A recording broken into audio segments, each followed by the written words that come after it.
I'm going to teach you an impossible way to predict with 100% accuracy the position that a spectator is thinking of in a deck of cards.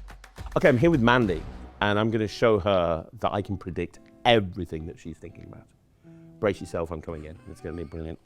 I have a joker. On the other side, there is a prediction. We're not going to look at that right now, okay?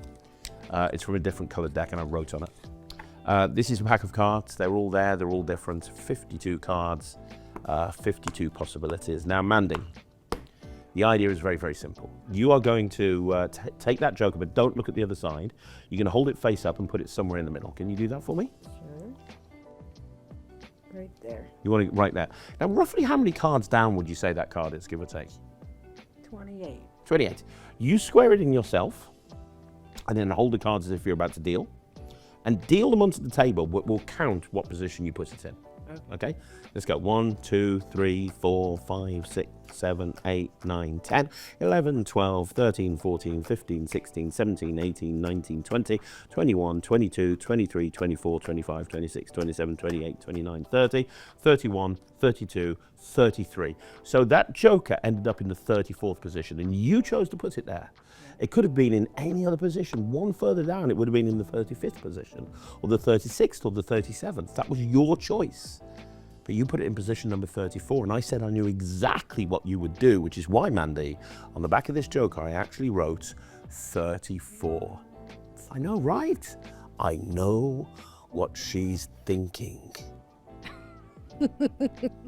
Now, before we start, if you like this, then go click on the link down below, because there is a trick, a download called McCann by Matt Mello, and I was the one that presented that trick, and it is amazing. If you like this, that's different but has kind of the same feel to it, go check out McCann. It's a great download. You can learn it immediately. Now, for this trick, here's what you're gonna need. You need a deck of cards. I'm using a blue deck, right? And you're gonna need a joker from a red deck. Now, I've written 34 on the back of this joker. With a Sharpie marker, I've just wrote 34. The audience isn't going to know that. Now, there is one small setup. And the setup is this. You need to take one of the cards out, and you need to give it a slight little breather crimp. Now, that's super simple. All you do is you hold the card face down, and you're going to put your thumb in the middle of the card, and these fingers, your ring finger and your middle finger, go underneath, and you just do that to the corner. And you do that to the corner, you do that to the corner, you do that to the corner. Now that has created a breather crimp. And what that breather crimp does is when it's in a deck of cards and you cut, you'll automatically cut to that breather crimp. I'm not holding any breaks or anything. It's because of that special crimp that you can cut straight to that card. Now you're gonna put that card in the 33rd position, and you do that before you start the trick. So you count 34 cards, and then you put this in the 34th position, and you put these on top. Now, I open my lectures with this trick. I've been using this as an opener for 10 years. It's amazing. You bring out the cards, you show all of the cards face down, and you can show them face up. They're all different. There's nothing special about the cards. And you say to the spectator, you can even dribble them. You say to the spectator, this joker here has a prediction on the back of what you're going to do. Do not look at the other side of the joker, but you're going to put that card into the deck. Now, as you say that, you just cut the deck as if you're just showing random cards, as if you're just cutting and showing the deck. But look, that's my breather crimp.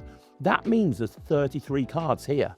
So when I put these back on top, keep my little finger stuck in there, and that means that I've got my little finger above the 34th card. Now, this is super simple.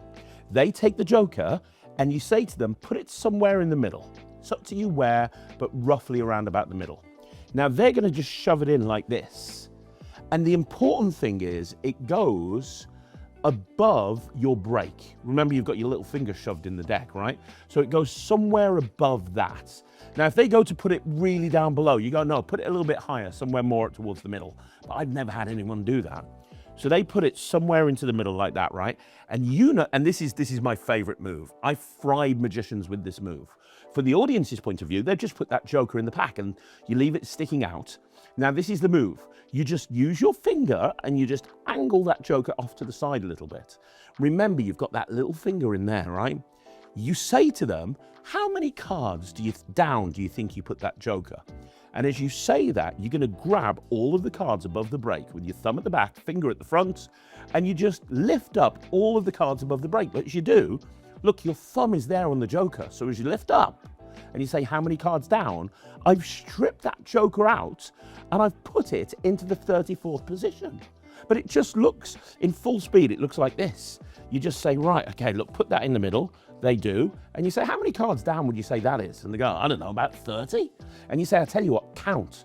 Now you give them the cards and they go 1, 2, 3, 4, 5, 6, 7, 8, 9, 10, 11, 12, 13, 14, 15, 16, 17, 18, 19, 20, 21, 22, 23, 24, 25, 26, 27, 28, 29, 30, 31, 32, 33. And you say, you've put this in the 34th position. I couldn't have known that. And now you turn it over and I said there was a prediction on the other side. It's 34. You are going to blow their minds. And if you want to do it again, this is that crimped card. You just put it at the bottom of all of these cards. You put these back together and you're ready to do it again. Or you're left with a regular deck of cards. So if you like that, go check out Macan. The link's in the description down below. And you want to see more videos like this, there's a ton of them on the channel, but hit subscribe and then click the bell. You're going to be notified when the next one of these goes live. Until then, I'm Craig here at Penguin Magic. Thanks for watching. Remember, practice, practice, and perform.